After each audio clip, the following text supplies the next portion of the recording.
The number 7 is a big deal in the Bible. Yeah, in biblical Hebrew, the word 7 is connected to the idea of fullness or completeness. And that's something we all long for, but don't often experience. Instead, we find ourselves working endlessly, fighting back chaos with no real rest. Yes. Now keep all that in mind as we turn to Genesis 1 in the Bible. It begins with darkness and disorder, but then God speaks to bring about light and order so that life can flourish. And this happens over the course of 6 days. Each day is marked with the phrase, "There was evening and there was morning." But on the 7th day, something special happens. God stops and rests. Right. Creation is brought to its completion on the 7th day. And that phrase, "There was evening and there was morning," it doesn't appear on day 7. It's like a day with no end. On the 7th day, God's presence fills his creation. The land provides for all of God's creatures, including humans, who are appointed to rule the world with God forever. Kings and queens of the 7th day rest. I can get into that. But the humans are deceived by a dark power, and they forfeit that rest. They're exiled into the wilderness, where they have to work as slaves to the land.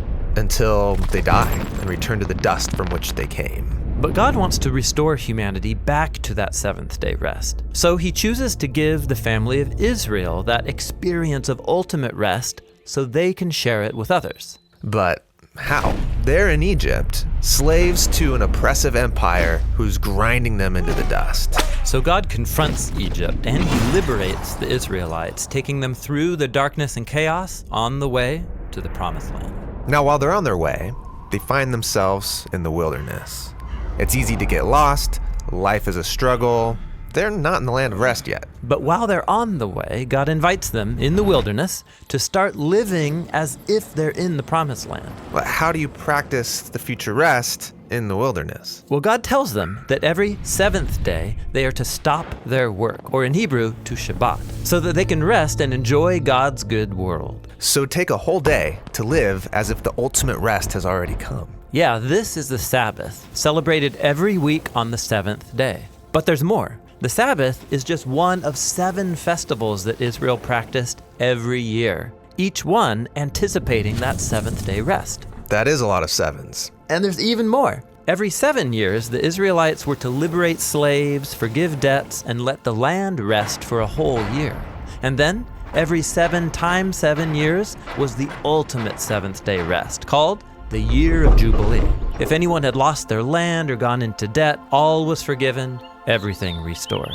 Wow, so the Sabbath, these feasts, the Year of Jubilee, it's all pointing towards the hope of future rest. Right. Now, when the Israelites went into the land, they forgot their God, and so they forfeited their chance for rest in the promised land. They're exiled and enslaved again by an oppressive nation, led back into a world of chaos and disorder. But Israel's prophets said that their exile would end one day, and that the ultimate jubilee of freedom and rest would come, but generations go by, and they're still waiting. It's at this dark point in the story that Jesus appears, and he launches his public mission on a Sabbath day. Yeah, he read aloud from the scroll of Isaiah, saying that it was time for all captives and slaves to be released because this was the year of the Lord's favor. What did he mean, this is the year of the Lord's favor? He was talking about the ultimate jubilee. Also, Jesus is claiming that 7th day rest would come through him. Right, he said that he was the Lord of the Sabbath, and he confronted disorder and darkness in all of its forms, liberating people from sickness, sin, even from death itself. Yet, Jesus was killed,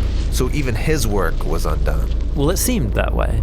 But notice, Jesus timed his death to take place at the end of the week. His body rested in a tomb during the Sabbath, and on the 8th day, he rose from the dead. Oh wait, the 8th day? You mean the first day of a new week? Exactly. Jesus' resurrection was like the first day of a new creation, where God's light and life broke into the darkness. So because of the resurrection, we have hope in God's promise of future rest. But we're not there yet. It's like we're still in the wilderness, where we experience struggle and pain. But as we journey towards that ultimate 7th day, Jesus invites us to experience a taste of real rest now by following him. Or in his words, "Come to me, all you who are weary and burdened, and I will give you rest."